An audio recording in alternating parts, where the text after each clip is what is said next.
Hello everyone. A very good evening to all of you. I hope I am visible. I hope I am audible.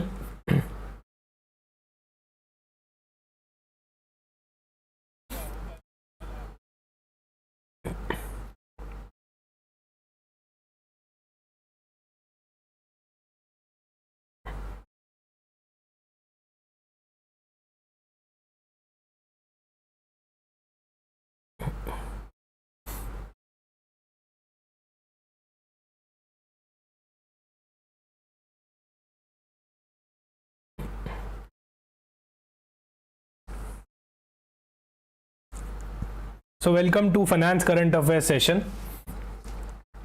We'll be starting our discussion in a minute.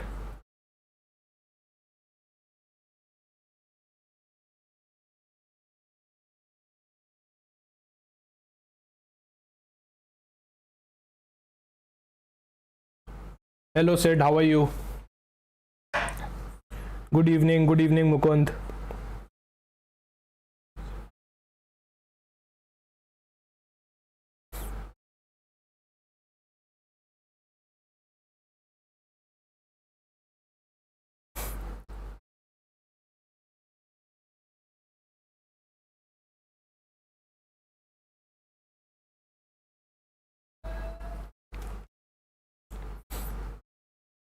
So guys, if you want the PDF of this particular session, you can download the Oliveboard application. There you'll get all the PDFs. You can also download the previous year questions, and I hope you all are attending the previous year question sessions as well, which is scheduled on every Wednesday 8 PM. Good to hear that, Sid.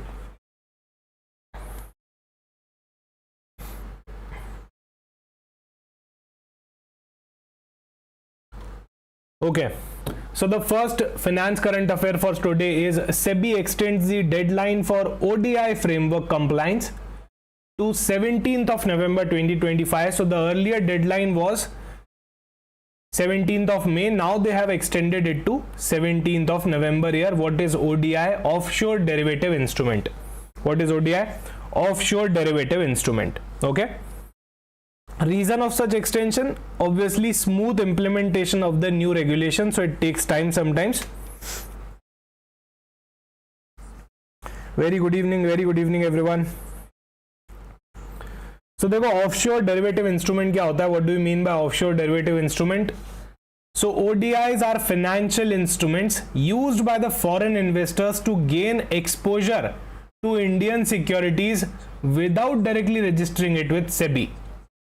सो सेबी के साथ direct registration नहीं लेके, let suppose one foreign investor is investing directly in Indian securities, that too without registering with the SEBI.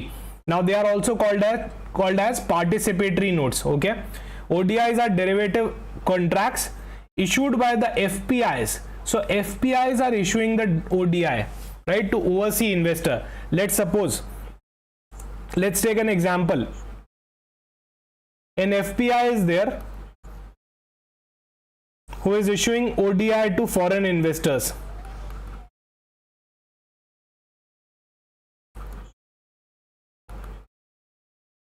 So on their behalf, FPI here is investing in India, let's suppose,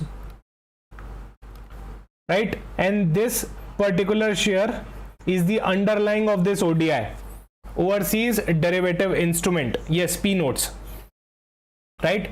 So can I say that this foreign investor has invested via ODIs of the FPI, bypassing the rule which is created by SEBI, right? So this FPI definitely needs to comply with all the SEBI regulations. However, this foreign investor need not to comply with any regulation. Why? Because he has not directly invested in India. He has invested via a ODI. Okay.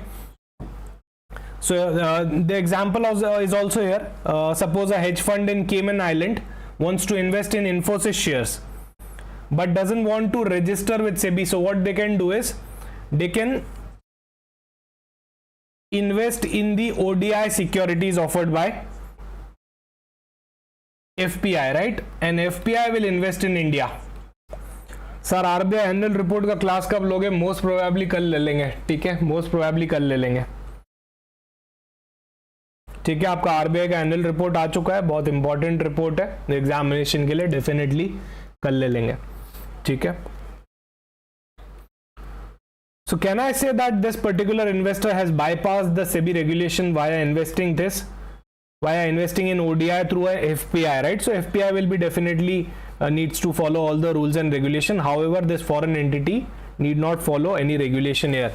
So prohibition on the derivative based ODI. India is prohibiting any kind of derivative based ODI. What do you mean by derivative based ODI? Let's suppose I have created this ODI based on a derivative instrument out of India. That's prohibited. Why? Because this particular underlying asset is in itself a derivative. You are creating a derivative instrument on a derivative. That's not allowed. Okay, that's not allowed, right? You can definitely take this trade on the basis of an underlying asset which is not at all a derivative instrument, right? Okay Mukund, I'll definitely try that. Okay, separate registration for the ODI issuance. FPI is issuing ODIs are required to have separate dedicated registration और उसके आगे suffix भी देना पड़ता है ODI ताकि clearly पता चल जाए, right? Clearly ताकि पता चल जाए कि ये ODI है. So simple सी न्यूज़ है, the deadline has been extended to 17th November 2025. अच्छा, why these ODIs are creating issues?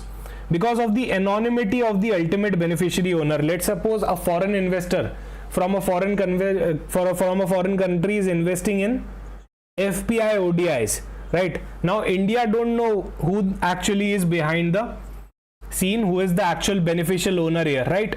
It can also result in round tripping of funds. What do you mean by round tripping? Let's suppose I am sending the black money out of India and then investing it via the ODI route, right?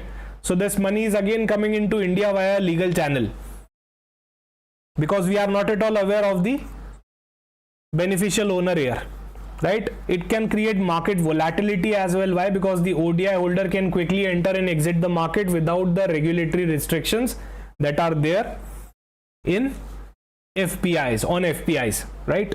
So the deadline is now extended to 17th of November. Please do remember that. Next is Coinbase becomes the first cryptocurrency exchange to join the S&P 500 index. So we all know that S&P 500 is an index, and Coinbase company, which is a cryptocurrency exchange, it is not at all a cryptocurrency, it is an exchange of cryptocurrencies. Just like here we are having NSE BSE, right?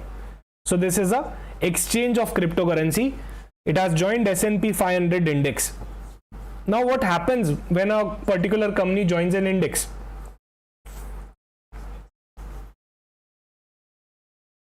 So there are a lot of inflows that are coming in S&P 500. If I talk about Nifty 50, so there are a lot of inflows that are coming in Nifty 50 via mutual funds, via pension funds, via government, institutional investors, foreign investors, right? So there is a lot of money coming into Nifty 50. So Nifty 50 comprises of these 50 stocks, right? So what happens when people invest in Nifty 50, when organizations invest in Nifty 50, ultimately they are investing in these 50 stocks. So these 50 stocks are having definitely a good amount of liquidity, right? And that's what the case here with S&P 500. If you invest in S&P 500, definitely the companies that are there on the backing side behind the S&P 500 will get the benefit. So a lot of money will also come to Coinbase because now it has joined this index. So that's the basic benefit of having yourself becoming a part of index, right? You get a lot of money via index funds and ETFs, exchange traded funds, right? So you can see the increasing importance of cryptocurrencies and blockchain technology. So definitely that's why I keep on saying again and again that blockchain can be a important topic from your descriptive perspective, right? So please do practice it. I'll also try to bring more and more sessions related to descriptive practice. Okay. Usually we practice some questions, sometimes numerical, sometimes descriptive question at the end of that session. I'll also try to frequently bring that kind of thing again, right? India becomes world's 4th largest economy, surpasses Japan in nominal GDP. So India is now the 4th largest economy here if I talk about the GDP in totality. in totality, if I talk about the per capita GDP, it's a long way to go, right? I don't know whether you have checked the data per capita GDP or not. So in the news we can say that India has now become a 4th largest economy, but if I talk about per capita income, बहुत हालत खराब है, right? So here India has overtaken Japan to become the 4th largest economy in terms of nominal GDP. Okay, in terms of nominal GDP. So the data was according to the IMF. So the data is of IMF, right? Future projection, India can also become 3rd largest economy in the next 2 to 3 years, potentially overtaking Germany, right? So as we can see here as well, Germany is on $4.7 trillion and we are on 4.187. Okay, बहुत ज़्यादा gap नहीं है. Factors that are driving the India's rise: strong domestic consumption. We are having a large amount of population. Obviously, the domestic consumption is quite high.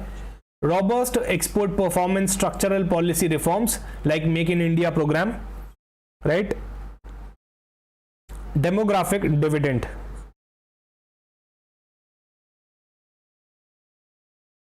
$4.187.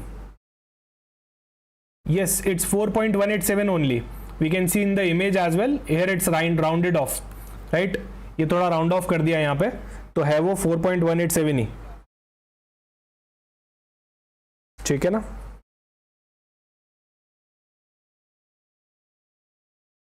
Resilient economy, and what are the concerns? Per capita income is the concern. I'll tell you what is the problem actually. In totality, we can see that India is on $4.187 trillion, right? However, if you compute the per capita GDP, what is per capita GDP? Let me just try to explain you with the help of a very simple example. Let's suppose there are 2 houses, house A and house B. Okay, let's suppose the income of house A is 10 lakhs, income of house B is 5 lakh. So who is earning more as per your opinion? Obviously house A is earning more, right? They are earning 10 lakh rupees. But if I talk about the members, the population of house A is 10, whereas the population of house B is only 2. So when I calculate the income per member, then the entire picture comes in.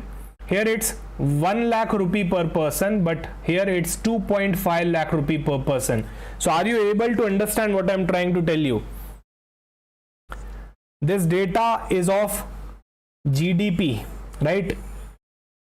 They are giving you the GDP data and they are concluding that India became the 4th largest economy. That's great. But when we see the per capita GDP, the numbers are very poor. Okay. So there is still a long way to go. We can say that India is 4th largest economy. However, considering the population, this $4.187 trillion is nothing. Okay. RBI establishes a 6-member payment regulatory board. Okay, so recently RBI has formed a payment regulatory board, PRB, right, to oversee the regulation and supervision of the payment system in the country. Earlier also RBI was overseeing the the supervision and regulation of the country via BPSS, Board for Regulation and Supervision of Payment and Settlement System. A detailed video will definitely come for this. Okay, I have already recorded the video. Most probably by tomorrow the video will be out, right? So they have constituted a 6-member committee. It will definitely replace the existing BPSS. This committee will definitely replace the BPSS. What's special about this committee is the presence of central government employees also. Sorry, central government officials as well, right? So here the chairperson will be RBI governor. That's the first member. Then other members will be deputy governor. That's the second member. One RBI officer, that's third member. One RBI officer will also be a part of this committee. Then 3 individual nominated by central government. Now that's a new thing, because earlier Central government individuals are not participating in the payment and settlement system laws, right? However, in this committee, it's a mix of RBI officers and central government officers here, right? So that's a new thing, okay, and it's important as well for your examination. So please do remember this thing. Plus this particular notification, I don't know why it's not there in the on the RBI website as well. They have published it in the official gazette. I have already recorded a detailed video on this explaining each and everything regarding it. Okay, so definitely do watch the video. I think it will be out by tomorrow. Okay. Voting rights, every member will be having voting rights. However, there is a casting right for the chairman. Let's suppose 3 members are in favor and 3 members are not at all in favor.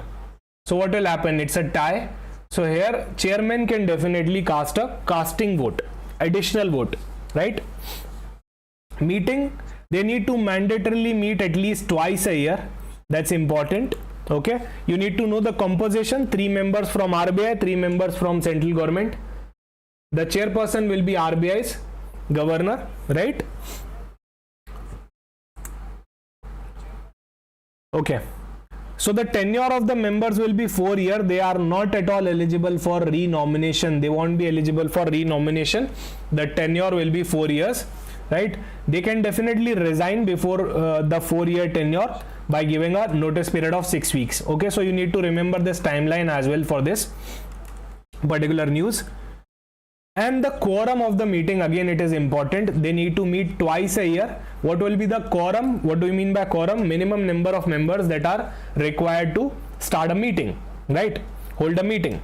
So minimum 3 members will be required and shall include the chairperson as well. And अगर chairperson absent हुआ तो कौन उसको lead करेगा? फिर deputy governor lead कर लेगा. 3 members is the quorum. Please do remember it. Each member will be having the right to vote. 1 member, 1 vote, right? Next, Encash launches India's first payment gateway tailored for SMBs and startups. What is SMBs? Small and medium businesses, right? So Encash, a leading spend management and payment platform in India, has introduced Encash payment gateway. This is designed for 63 million small and medium sized businesses here and startups, right? They are facing a lot of problems, reconciliation and accounting related problems. So definitely this will help them scale up their system. There are a lot of features as well. You don't have to read each and every feature, right? Just this news is, if you know the headline of the news, that will also be fine. Okay. Quorum and member related सारी conditions exactly same as MPC. Yes चेतन, है ना? MPC से relate करते हुए सारी conditions है. Okay. Next is HDFC Bank introduces Biz Plus current account suite for small businesses, right? So that's another product which is launched by HDFC Bank for current account suite for small businesses in a lot of variants like Biz Lite Plus, Biz Pro, Biz Ultra Plus and so on, right? Next is RBI May 2025 economic outlook, cautious optimism. RBI ने क्या दिया है? Cautious optimism दिया है. The things are positive, however, be cautious, right? So highlighting the resilience amid the global uncertainties such as tariff wars and weak consumer sentiments here, they have given a cautious optimism. Okay. Though still we are the fastest growing major economy as per the IMF projection, India is expected to remain the fastest growing major economy and likely to surpass Japan. Already we have done it. So this is a पुरानी वाली news, नई वाली news हम पढ़ चुके हैं कि Japan को ऑलरेडी सरपास कर चुके हैं, that too in total amount of GDP terms, right? Not on per capita में तो अभी बहुत हालत खराब है, राइट? इन्फ्लेशन ट्रेंड काफी कूल डाउन हो चुका है, राइट? काफी कूल डाउन हो चुका है due to easing food prices. Agriculture outlook is also good. Monetary policy, they have accommodative stance as of now. We are yet to see the revision in stance, if any, in the next coming policy. And global positioning is also good. So that's why they have given a cautious optimism, right? Next is India EU early harvest trade agreement targeted by July 2025. So they are likely to sign it. They are likely to conclude a early harvest trade agreement, right? The aim is on having a deal regarding intellectual property, government procurement, tariff and non-tariff barriers. Right? Straight statistics, I won't suggest you to remember this stuff. Okay? Yes. Pradhan Mantri Suraksha Bima Yojana, PMSBY, a decade of insurance. So it has completed a decade of insurance inclusion. Now insurance is a big part of financial inclusion as well, guys, right? It's not limited to opening saving bank accounts and FD accounts and like that. Insurance is a big part of it. Okay, what was the objective? The objective was to provide affordable personal accident insurance to economically vulnerable citizen, especially in the rural and the unorganized sector. 20 rupee per annum was the premium amount. The coverage you can also see here, right? So this has completed 10 years and this is the achievement. Enrollments, 44 crore plus individuals have enrolled in it. It has settled a lot of claims. Over 2,700 crore disbursement alone in 24-25 was there, right? So these were some of the achievements of the PMSBY. It has completed a decade. Integration with the Pradhan Mantri Jan Dhan Yojana as well. So that auto debit facility via bank account. So it has contributed a lot in financial inclusion, I can say, right? Insurance penetration. Still India needs a greater insurance penetration here. Next is IOB and Indian Institute of Banking and Finance, IIBF, collaborate on customized e-learning and certification program for MSME. I think the headline in itself is fine. The Indian Overseas Bank has signed a MOU with the Institute of Banking and Finance for the MSME credit related certification program, that too based on the e-learning concept here, right? Not to go in too much detail. Important होगा तो मैं खुद आपको बता दूंगा, otherwise it's fine, right? Now GTPay receives RBI approval to operate as online payment aggregator. This is a Jaipur based digital payment and merchant enabler, right? So this becomes the first I think online payment aggregator who is operating out of Rajasthan here, right? This makes GTPay the first company from the Rajasthan to receive this kind of approval, PA license. Acha, IPPB, India Post Payment Bank, partners with Aditya Birla Capital to enhance the loan accessibility. They have tied up with Aditya Birla Capital to enhance the loan accessibility here, right? SBM Bank partners with ICICI Prudential Life Insurance. Now this is an excellent example of bank assurance. What is bank assurance? A bank is tying up with an insurance company here to penetrate the insurance products as well, right? This is a bank assurance arrangement. So you guys must be aware of the bank assurance arrangement, right? That's important. You need to know this concept. Insurance companies and bank ties, because the real customer footfall is there in the banks, right? So if you want to sell them some of the insurance products as well, that's why banks tie up with insurance company to sell the insurance products as well. And insurance penetration, still there is a long way to go in India, right? IndusInd Bank partners with AIC STPI next to empower startups and MSMEs. अभी IndusInd Bank पता नहीं partnership तो कर रहे हैं, अभी यहाँ पे कॉर्पोरेट गवर्नेंस इशू भी चल रहा है, if you guys are aware of the thing, right? और काफी हद तक क्लियर हो गया है, वो भी इस बार न्यूज का पार्ट है. ओके, कॉर्पोरेट गवर्नेंस इशू है इंडसइंड बैंक में, इनसाइडर ट्रेडिंग के भी काफी सारे एलिगेशंस लगे and all, we will be covering that as well. So they have partnered with this entity to empower startup and MSMEs here, right? So they'll be providing financial solutions and structural support to MSMEs and early stage startups here. Tailored banking solution, obviously MSMEs और small companies को क्या चाहिए होता है, थोड़ा tailor made solution चाहिए होता है because of the diverse requirements they are having, right? So यहाँ पे capacity building पे basic banking, basic equity infusion हो गया, बैंकिंग बेसिक्स हो गए, ESOPs हो गए, उन सब के ऊपर क्या होगा, कैपेसिटी बिल्डिंग वर्कशॉप्स भी होंगी, है ना? Yes Sid, that's correct.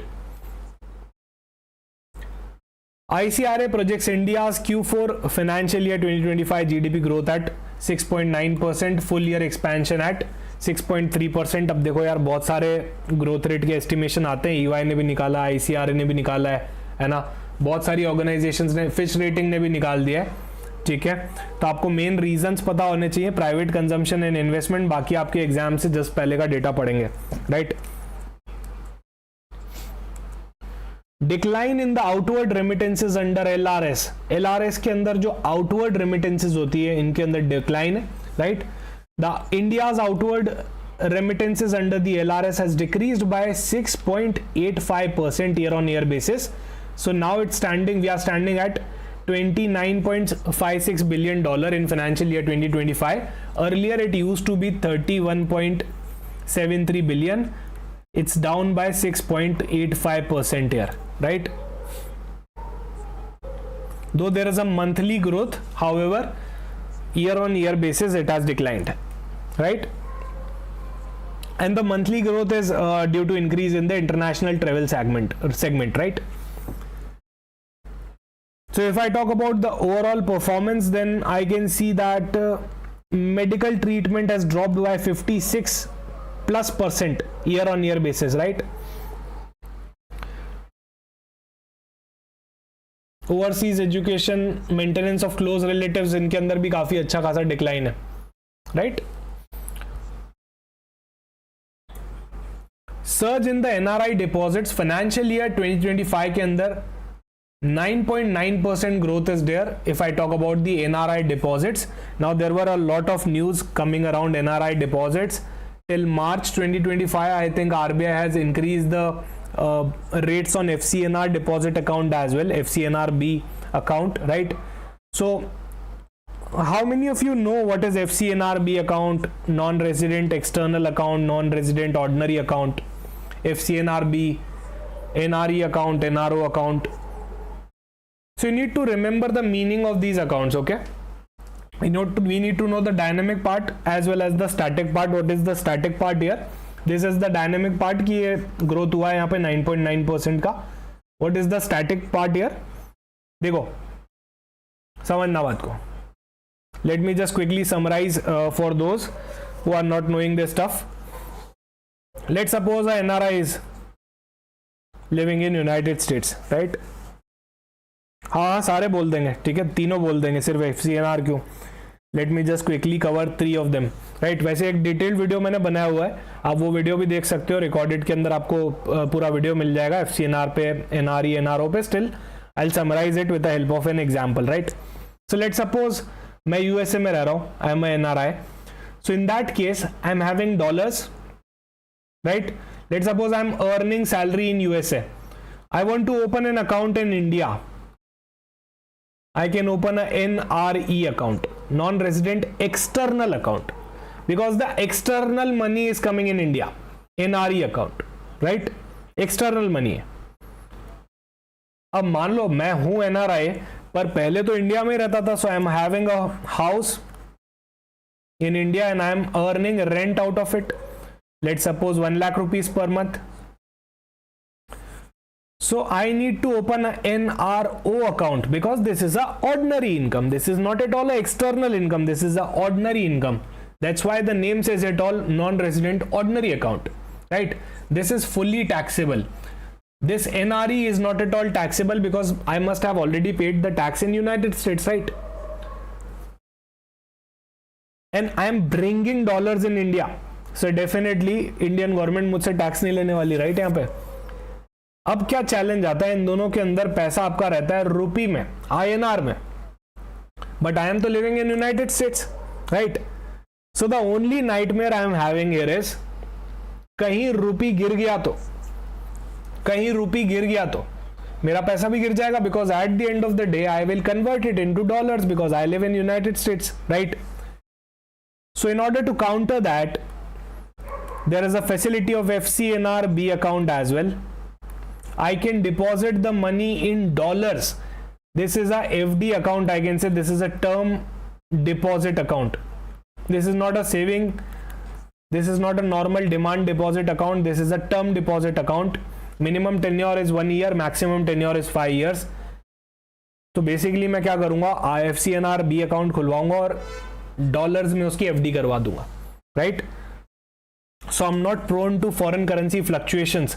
पता पड़ा INR में पैसा डाला, बाद में जब डॉलर में पैसा निकाल रहा हूं तो INR ही डिप्रिसिएट हो गया, इंटरेस्ट कमाना तो छोड़ो प्रिंसिपल में ही लॉस हो गया, right. So that's why FCNRB account is also there. That's why FCNRB account is also there, right?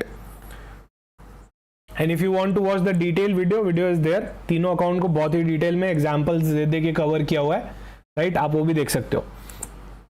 Next, Vivriti asset management secures $20 million investment from the development bank of Austria, right. So इनको यहाँ पे बहुत ही अच्छी खासी funding मिल गई है.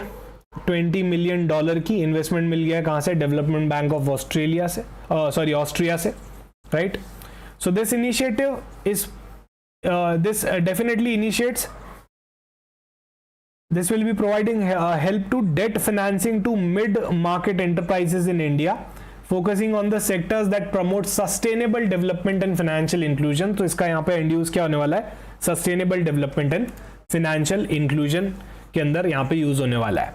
Okay, अच्छा, VAM क्या है? So it's a AIF, alternate investment fund manager है. So can you guys tell me what is the minimum amount of investment required in a AIF in the comment section.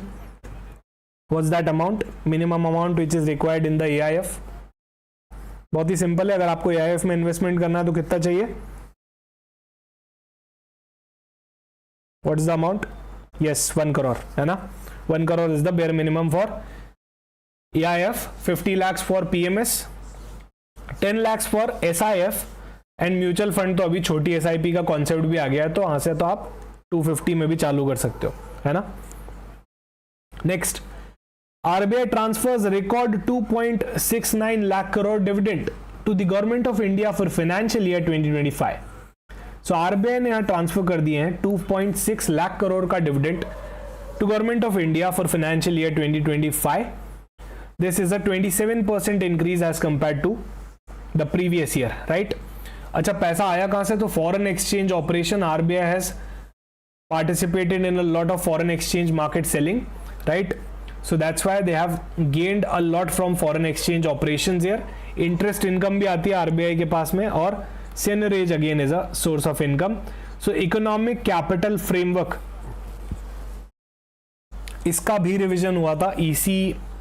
ECF framework का भी revision हुआ था, and there is a report as well which is there on your RBI website. That's an internal review report, not so important, but you need to know the crux of that report, and I have already recorded a video. It will be most probably out soon by tomorrow, I think, right? So you can watch that video and cover the entire report of ECF as well, related to the internal review part, right? Government has approved 8.25% EPF, Employee Provident Fund interest rate for financial year 2025, right? So this will be definitely benefiting the 70 million subscribers of EPF. EPF is nothing but Employee Provident Fund, right? So this has been done on the recommendation of the EPFO, which is Employee Provident Fund organization here. Next is AM Green and Port of Rotterdam forge $1 billion green fuel corridors between India and Europe. So what is green fuel corridors? What is green fuel? Hydrogen energy and things like that, right? So they have entered into an agreement, so it will definitely be helpful for both India and Europe, right? I'm just covering a few news in brief. Those are less important because ultimately we need to keep this discussion exam oriented. जो हम पढ़ रहे हैं वो exam में आएगा नहीं तो फिर प्रोडक्टिविटी क्या रहेगी, right? So we always focus on those news more जो कि ज़्यादा इंपॉर्टेंट होती है from your examination perspective. India's net FDI falls to 96.5% in financial year 2025 despite the robust gross inflow. So gross inflows are good. Still, if I talk about the net FDI, it's down by 96.5% in financial year 2025 and the number is huge, right? So कितने पे आ चुका है? $353 million पे आ चुका है. Earlier it was $10.1 billion in the previous financial year. It's down almost 96+%, right? What are the reasons? High repatriations are the reason. Increased FDI outflow, काफी सारा FDI outflow हुआ था ग्लोबल मार्केट में, राइट? काफी सारे इन्वेस्टर्स ने IPO से exit भी लिया था. If I talk about Swiggy and Hyundai, I think, right, इनसे काफी सारा एग्जिट भी लिया था. Next is DOT launches FRI tool to flag risk mobile numbers in the cyber fraud. So Department of Telecommunication has launched a financial fraud risk indicator FRI tool designed to enhance the detection and prevention of the cyber frauds here. So उसके अंदर risk categorization हो जाता है based on the numbers, data integration होता है उसके अंदर और real time alerts भी आते हैं, right? Just the headline is fine. Next, RBI's record foreign currency sales in financial year 2025, a strategic defense of rupee. So RBI ने बहुत ही ज़बरदस्त यहाँ पे फॉरेन करेंसी का सेल किया है, right? RBI sold a record $398.71 billion in the foreign currency on gross basis in the financial year 2025, which was significantly higher. It was close to 3 times, I think, right? Earlier in 2024 it was 153 billion, now it is 398, close to 400 billions here, right? So that's why the rupee value is quite stabilized. Sir, circular PDF is not available in the app, please update them. Okay, I'll ask the team, Imanshu, definitely a separate team is doing that task. Okay, so I have sent those circular PDFs from my end at the on the very same day when I take the session, and I think they will be available on the Telegram link, okay, of Oliveboard. So you can join the Telegram channel as well of Oliveboard. I think you will get all the circular related PDF on the Telegram channel as well. Okay, I'll also check with the team whether circular PDFs are updated or not on the application. However, you can also check the Telegram application as well once. Okay.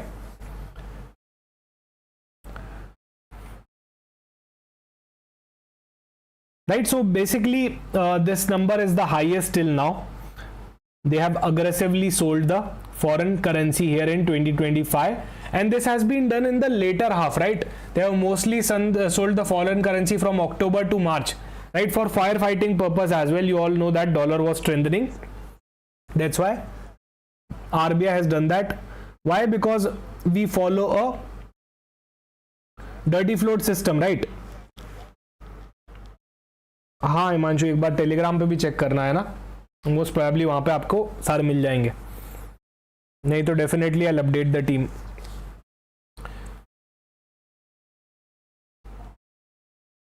सो इससे क्या हुआ है, हमारे देखो foreign exchange reserves भी decline हुए हैं, bringing them back to $625 billion balance again.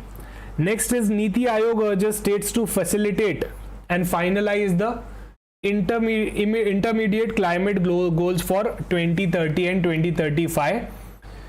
So India is on a way to become a zero emission economy here, right? So that's why they have urged the states to finalize the climate goals for 2030 and 2035, because state integration is very much essential here, right?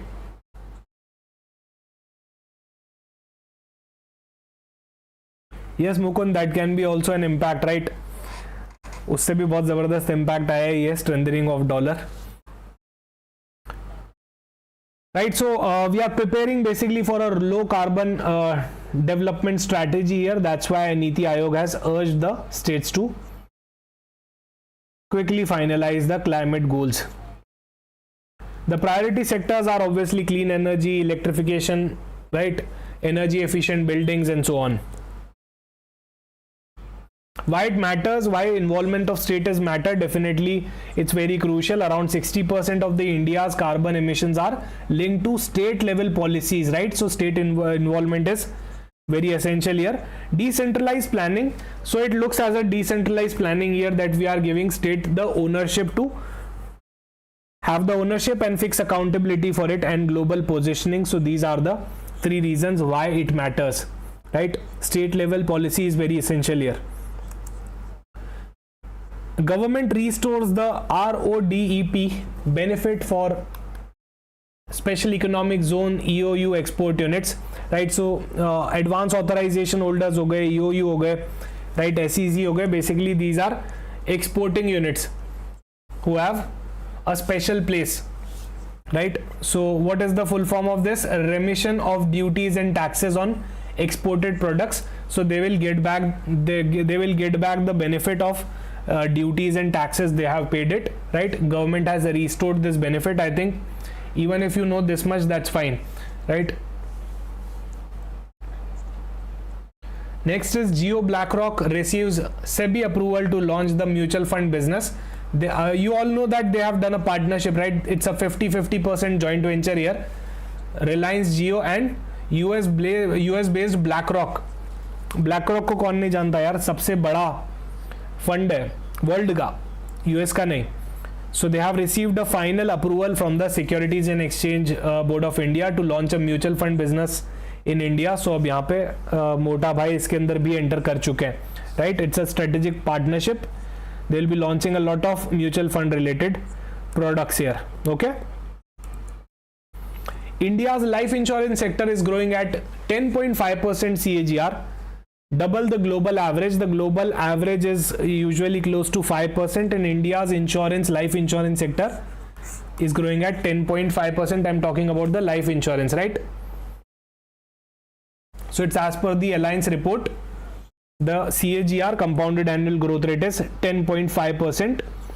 Second largest insurance market in Asia. India is expected to become second largest life insurance market in Asia, considering the population and the insurance penetration, which is yet to be done.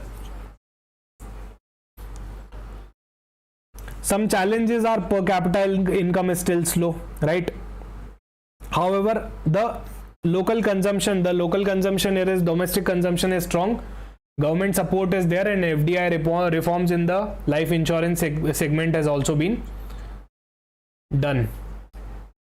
India attracts a record $81.04 billion in FDI, highest in 3 years.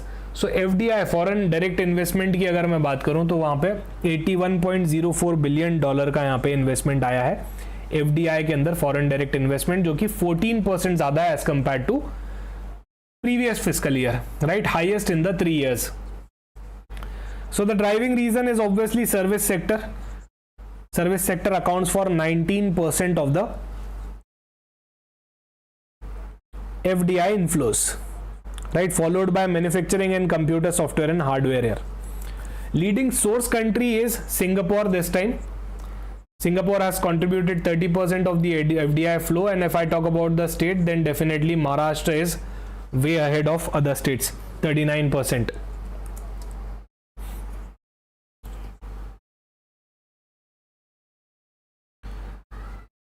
अच्छा, net FDI inflows की बात करूं तो हमने वो discuss कर ही लिया था, 96.5% का फॉल है, राइट. ग्रॉस के अंदर इंक्रीज है पर नेट के अंदर यहां पे फॉल है.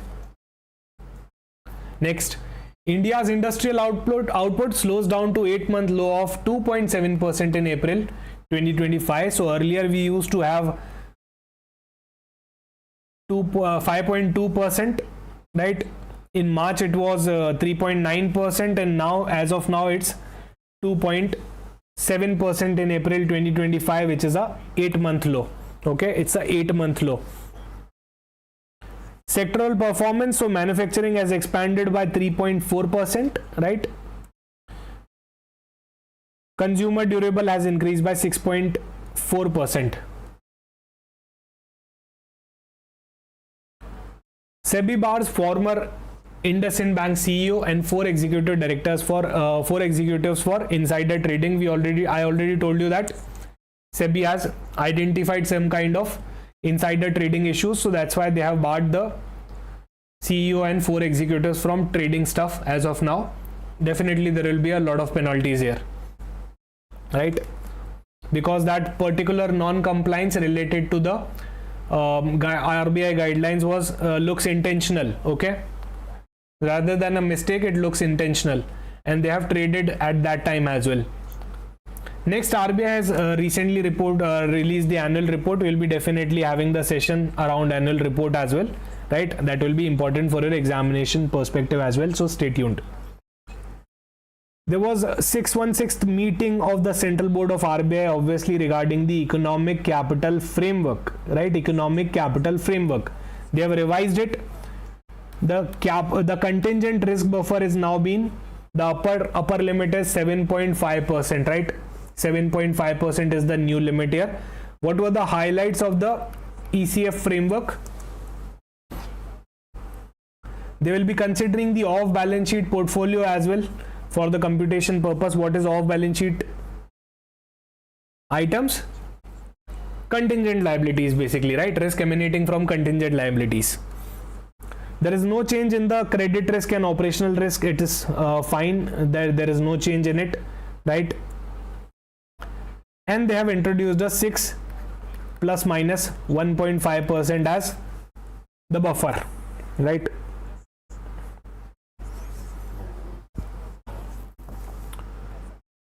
In this particular thing, confidence level is also mentioned here. 99.5% confidence level, 97.5% confidence level.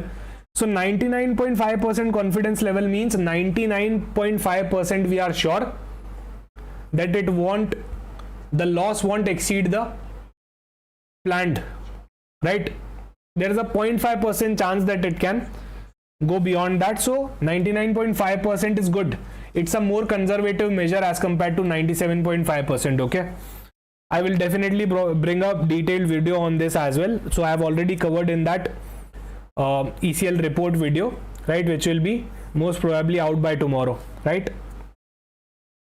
Next is SEBI standardizes expiry date for equity derivatives to Tuesday or Thursday. So SEBI has made it quite clear that ya to expiry date keep it Tuesday or Thursday, right, to both BSE and NSE. So what is expiry day? The futures and options segment derivatives do have a expiry date. Options expire, future contracts expire. They do have an expiry date. So the expiry date creates a huge volatility in the market. That's why SEBI has standardized it. They have clearly stated that they need to keep it either Tuesday or Thursday.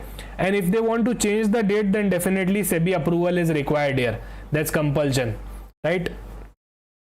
That's a compulsion. They need to obtain a prior approval from SEBI if they need to change it, their designated day in the future, right? So that's again an update from SEBI side. Next is RBI tightens rules on default loss guarantee, a setback for fintech NBFC lending model. So I have taken this news from the Economic Times, right? From the Economic Times I have taken this particular news. RBI has tightened the default loss guarantee. So what happens here is fintech companies bring business for NBFCs, right? So let's suppose if the fintech company has given a default loss guarantee that if the particular person is not repaying you the loan, I will pay you the loan. That's a guarantee, default loss guarantee, right? So earlier NBFCs were exempted if there is a default loss guarantee. They don't need to create a provision on that particular loans in advance, right? However, now RBI has tightened the rule on the default loss guarantee as well. It's a setback for fintech as well as NBFC lending model. Now they need to create provision, right? RBI has directed NBFCs to exclude the default loss guarantee provided by the fintech companies while making the provisioning for stressed loan. So if the loan is stressed, it doesn't matter if there is DGL in the backing or not, you need to make provisions, right? That's a setback. So provisions need to be made in full irrespective of the fintech related DGL guarantees. NBFCs has been told to drop off the credit enhancement offered under the DGL arrangements as well and to comply with these norms by September 2025, right? So this will definitely discourage the NBFCs from relying solely on the fintech guarantee because it creates a bubble, right? Unnecessary guarantees creates a bubble and it creates a credit risk as well, right? So stronger underwriting standards and avoiding the systemic risk is the clear purpose here, right? What will be the implication? Definitely the volume will reduce, right? The business volume will reduce between the two entities. The provisioning will increase the cost. Definitely it will increase the cost and fintech to lose the appeal of that DGL based guarantees, right? DGL, what is DGL? I've already told you in the simple language. It's nothing but a promise by the fintech company कि अगर loan सामने वाले ने नहीं चुकाया तो मैं honour कर दूंगा, right?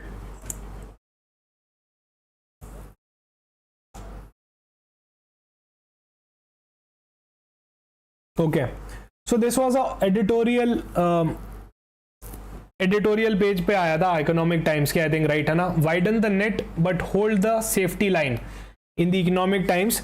So in that particular note, it was related to central bank like RBI should expand the asset purchases beyond the sovereign bonds.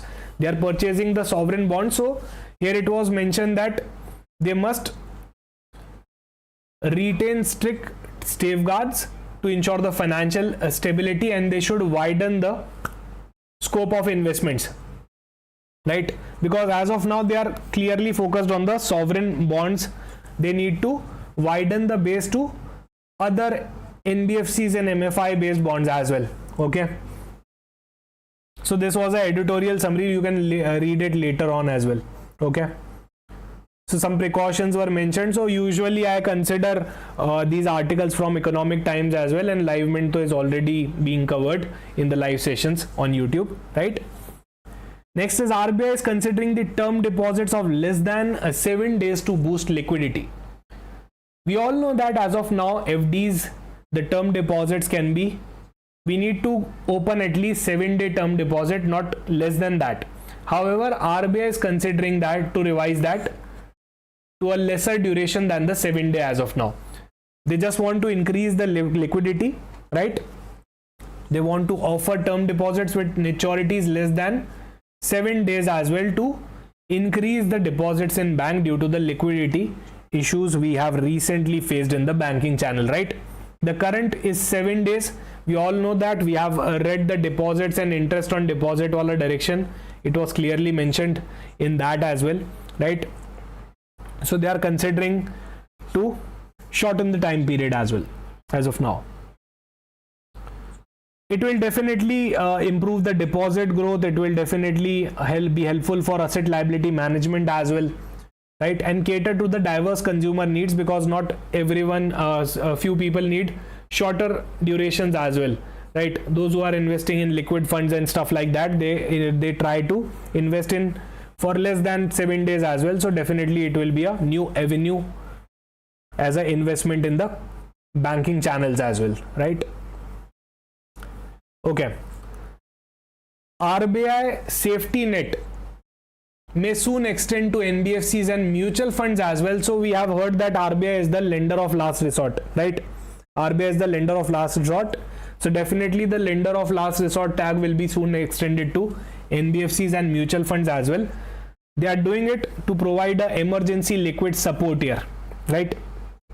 So RBI can definitely inject liquidity when the market access dries up in mutual funds or NBFC. From now onwards, they will be soon extending this facility to NBFCs and mutual funds as well.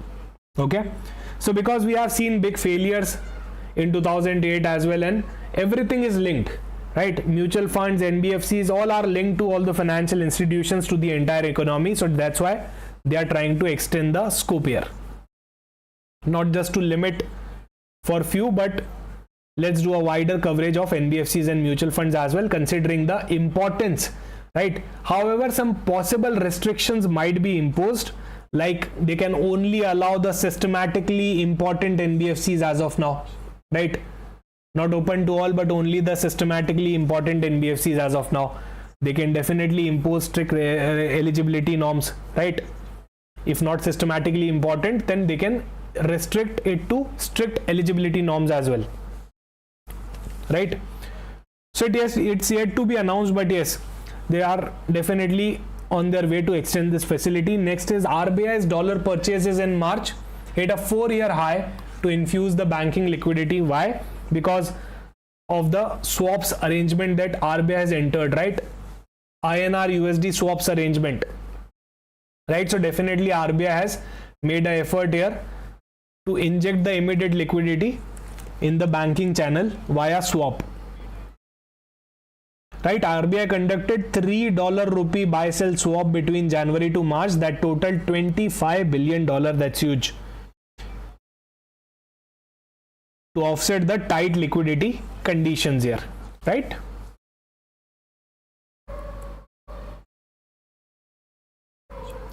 Okay guys, so basically finance current affairs के अंदर आज इतना ही. Add on के अंदर एक छोटा सा concept आपके लिए लेना चाहूंगा, कैपिटल गियरिंग रेशियो का, राइट? कैपिटल गियरिंग रेशियो का क्विकली समझ लेते हैं. कैपिटल गियरिंग रेशियो क्या होता है? It's part of solvency ratios basically, right? देखो दो तरीके की कैपिटल होती है,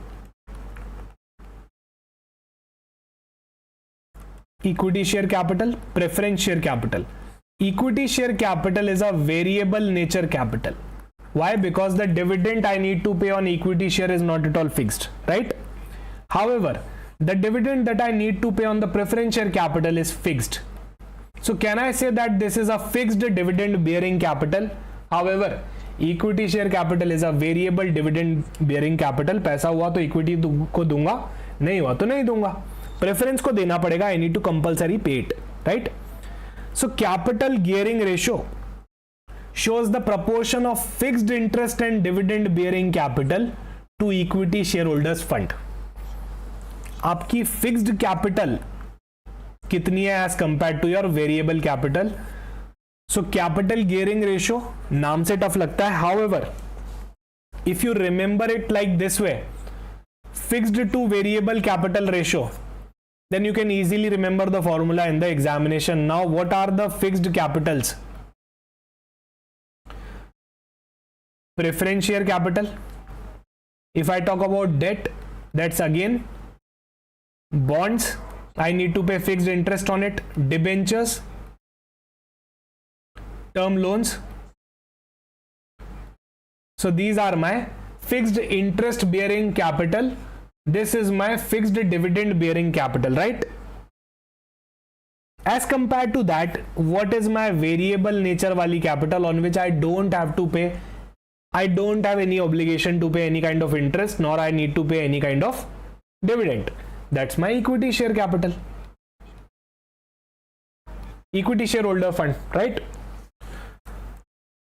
So that's very simple. In the numerator, fixed capital will come.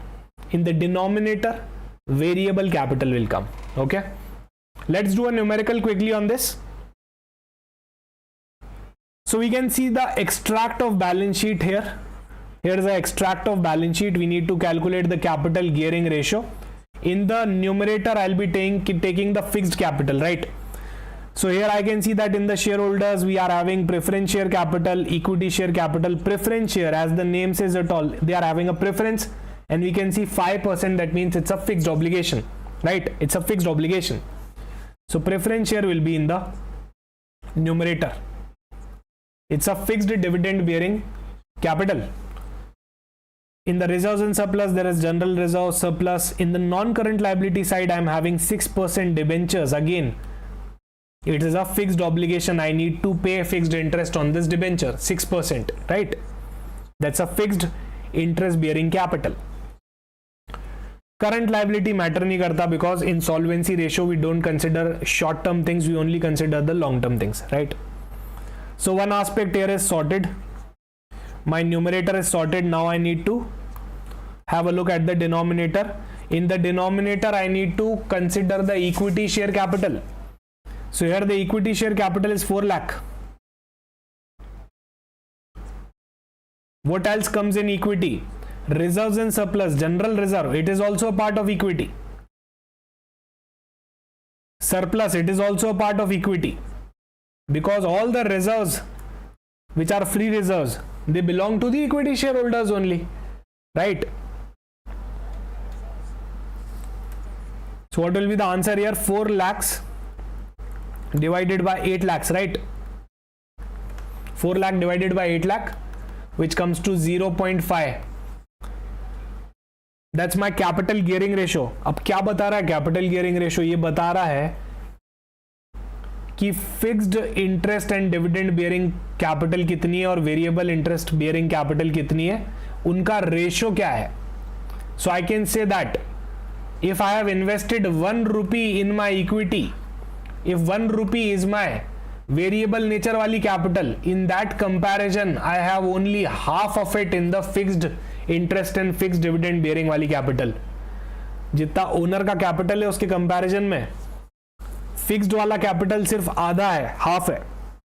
That's why the answer is 0.5 here and we can see that preference और debt हमारा कितना है 4 लाख है और ओनर की कैपिटल हमारी कितनी है 8 लाख रुपीज है, right. So that's all from my end for today guys. Thank you so much for attending the session. मिलते हैं कल के सेशन के अंदर. Bye bye, take care.